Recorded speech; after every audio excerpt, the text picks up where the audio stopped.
Bonjour, bienvenue pour le tirage de votre signe. On va le chercher tout de suite. Il en reste 3. Et c'est parti pour les scorpions. Bienvenue à vous les scorpions. J'espère que vous allez bien. Nous sommes dans une énergie de renouveau. Ça peut être dans le pro, dans le familial, des nouvelles rencontres aussi. Ça peut être un renouveau dans un lien, dans une relation sentimentale existante. Ça peut être un renouveau dans vos schémas de comportement vis-à-vis du relationnel, dans vos schémas transgénérationnels, dans vos blessures. Ça peut être des tas de choses. On va accueillir les messages pour vous, les scorpions. Mais avant, je vais prendre une carte qui va venir appuyer un petit peu cette énergie de renouveau pour vous. Une énergie qui va venir comme vous aider. Pour vous, les scorpions. De quoi on nous parle? Quelle énergie va venir appuyer les scorpions pour le mois de novembre?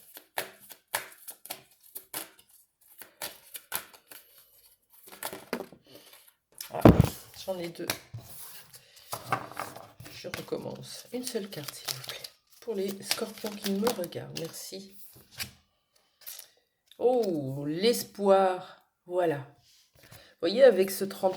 Alors, pardon. 32, ça fait 5. C'est le changement, l'espoir d'un changement, l'espoir d'une révolution, l'espoir d'un nouveau commencement, un nouveau chapitre. Des ailes qui veulent s'envoler, un besoin de liberté peut-être. La colombe symbolise l'espoir ici, ça symbolise surtout la paix. J'aimerais que dans ma vie, dorénavant, ça soit plus cool, plus fluide, plus flex, plus doux, que je puisse en profiter.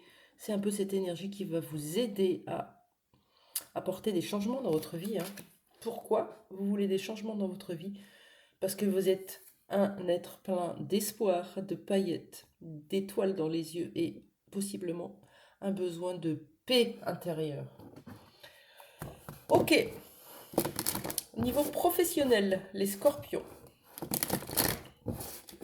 Qu'est-ce qu'on vous dit pour vous au niveau professionnel? On parle de quelque chose de plus chaleureux, possiblement avec ce orange du chakra sacré qui représente l'intensité, la passion, la créativité, exprimée avec passion, exprimée avec chaleur, exprimée avec soleil. Ça peut être quelque chose que vous aviez envisagé cet été ou que vous envisagez de projeter pour l'été prochain. On va voir si on peut en savoir plus sur cette vie professionnelle, s'il vous plaît. On avait l'amour qui a sauté un petit peu n'importe comment. La trahison. 52. Pourquoi la carte de la trahison, s'il vous plaît? Niveau professionnel. Elle a ressauté la carte de l'amour. Une surprise. Vous avez été surpris, vous avez été étonné. Alors, qu'est-ce qui s'est passé dans votre vie professionnelle? Qu'est-ce qui va se passer? Le renouveau peut-être sur la trahison. Donc, vous faire plus confiance en vous, en vos capacités. Renouer un peu avec votre estime de vous-même pour ne plus laisser dans les mains des autres votre valeur. Ce que disent les autres appartiennent aux autres. Peut-être que ça va être le cadeau pour vous ce mois-ci, c'est de quitter cette méfiance qui vous empêche vraiment de vous épanouir, de vous envoler vers vos rêves, vers vos projets professionnels. C'est un peu comme si vous avez eu un cadeau empoisonné. Ça peut être ça, les scorpions. Vous avez eu un cadeau empoisonné au niveau professionnel cet été. Quelque chose de l'ordre de la trahison. Peut-être une alliance qui n'a pas abouti ou quelqu'un qui vous a trahi. Ou des relations, des situations qui sont venues vous piquer. Même si c'est pas dans le pro, ça vient influencer toute notre assise, toute notre confiance. Et inévitablement, ça a un impact. Et pour vous, on vous dit que c'est un cadeau pour que vous puissiez vous envoler vers votre authenticité. Voilà ce que ça dit. Pour la vie personnel, sentimental pour les scorpions. Qu'est-ce qu'on nous dit? Un début de quoi?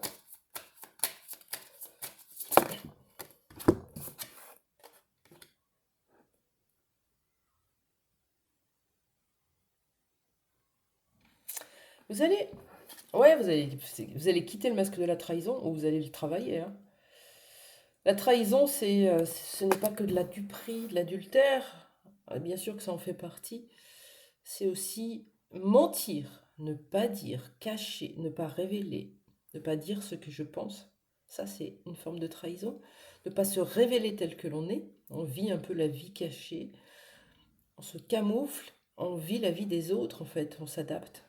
Et quelque part, l'univers est bien fait. Il nous envoie des situations, des personnes qui vont nous montrer que nous portons le masque.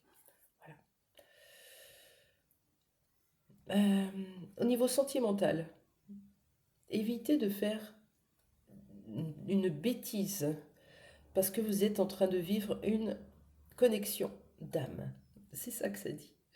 Regardez en profondeur à l'intérieur de vous, à l'intérieur de votre âme, pour aller comprendre comment se joue le relationnel dans la matière. Regardez au plus profond de vous.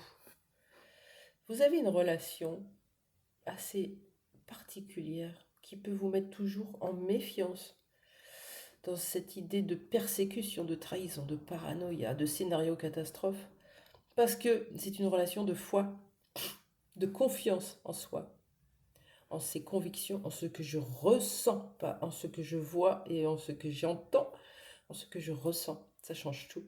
Ça nous oblige à aller vers un cheminement spirituel, renouer avec nos capacités extrasensorielles et être capable de lire les messages au-delà du visible. C'est ça qu'on vous demande. C'est de sortir de l'illusion. Donc on sort de la tête. Comment on fait? On médite, on se ressource, on prend des temps pour soi, on n'interprète plus, on laisse couler, on laisse passer, on lâche prise. Par contre, on se connecte à notre corps, à nos émotions, à nos ressentis, à ce qui se joue à l'intérieur. Et là, vous aurez d'autres réponses. Qu'est-ce qu'on peut me dire de cette relation-là? Parce que c'est un peu vague.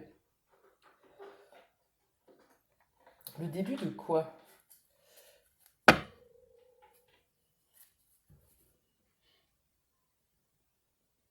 Le début d'une compréhension de ce qui se joue au-delà des masques. Quand quelqu'un vous trompe, que c'est un lien qui est assez fort, vous n'arrivez pas à vous en défaire. Il y a la trahison qui se joue entre vous deux, donc à un moment donné, il va falloir lâcher vos mauvaises habitudes et que l'autre lâche les siennes pour aller vers plus d'authenticité. Parlez-moi de cette relation. Ouais, il y a une souffrance encore, une souffrance émotionnelle, une souffrance physique. L'autre nous manque, on reste dans le passé. La bonne nouvelle, c'est que vous avez les énergies pour en sortir avec ce 1. Restez dans l'instant présent, travaillez à l'instant présent, tout le temps, tous les jours, à chaque seconde. Profitez de que vous êtes en vie, c'est un cadeau d'être en vie. Je suis en vie, je suis en pleine santé, j'ai des enfants, j'ai un boulot, c'est ok. Si j'ai pas tout ça, qu'est-ce que j'ai? Je regarde, qu'est-ce que j'ai envie de mettre en place? Et ben je le mets en fait. Vous êtes dans un passé qui vous fait souffrir encore avec cette blessure de trahison. Avec la carte espoir, trahison, surprise et illusion, regardez au-delà du visible. Le message pour vous ici et maintenant, c'est que si vous pensez qu'une relation est terminée parce que l'autre vous dit des choses et que ça ne vous convient pas et que juste c'est pas vrai en fait, on vous dit que la réponse se trouve à l'intérieur de vous et pas dans votre tête et pas dans les messages et pas dans les conversations. La réponse, vous la connaissez à l'intérieur de vous. Vous travaillez votre blessure de trahison avec l'espoir et cette colombe, vous allez pouvoir comprendre tout ce qui se joue au-delà du visible. Voilà le message pour vous. Niveau du développement personnel maintenant. Pour les scorpions, s'il vous plaît, qu'est-ce qu'on nous dit? Voilà. Acceptez les conflits. Acceptez les moments de bad, les moments bas. Il y a quelque chose qui vous met en colère, qui vous met en situation d'ennemi vis-à-vis de l'autre, des autres, où vous prenez tout pour vous, où vous prenez tout de l'autre pour vous, vous vous sentez trahi, et ça vous met en conflit intérieur. C'est juste pour vous montrer que à l'intérieur de vous, c'est ça et que vous allez vers ça.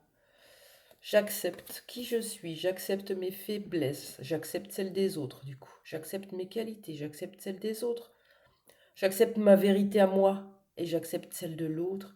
Tout est ok en fait. Chacun a son moment, chacun a son temps. Et cette blessure de trahison que vous devez revivre, peut-être par le pro, peut-être par le sentimental ou les deux, vient mettre en lumière cette dualité à l'intérieur de vous. Voilà. En allant vers l'instant présent, vers l'authenticité, vers la confiance en vous, vers l'acceptation, vous allez changer d'énergie ce mois, les scorpions. Quel conseil pour vous? Allez, un petit conseil pour finir pour les scorpions, s'il vous plaît, qui me regardent. Je vais prendre que celle qui est retournée. Regardez, on vous donnait la carte espoir et là on vous dit les conclusions sont à portée de main. Ne lâchez pas, continuez à vous battre, j'ai envie de dire par amour, hein, pas vous battre avec cette épée, cette carte ennemie et ce bouclier. Continuez à y croire, continuez à aller vers votre confiance en vous, en ce que vous ressentez, parce que ça arrive. Les conclusions sont à portée de main. Peu importe la vérité qui arrive, elle arrive. Voilà, c'est un petit message pour vous donner quelques énergies hein, qui se baladent par-ci, par-là. Si vous avez besoin d'une précision pour vous, une guidance, c'est pas une voyance, c'est une guidance thérapeutique. Ça bouge les énergies inévitablement, ça vous donne des pistes et ça vous fait bouger dans plein de domaines de votre vie. Donc, suivez mon lien, prenez un rendez-vous et on se voit bientôt en visio, pourquoi pas. Ok? Bonne journée, un bon mois pour vous. Au revoir.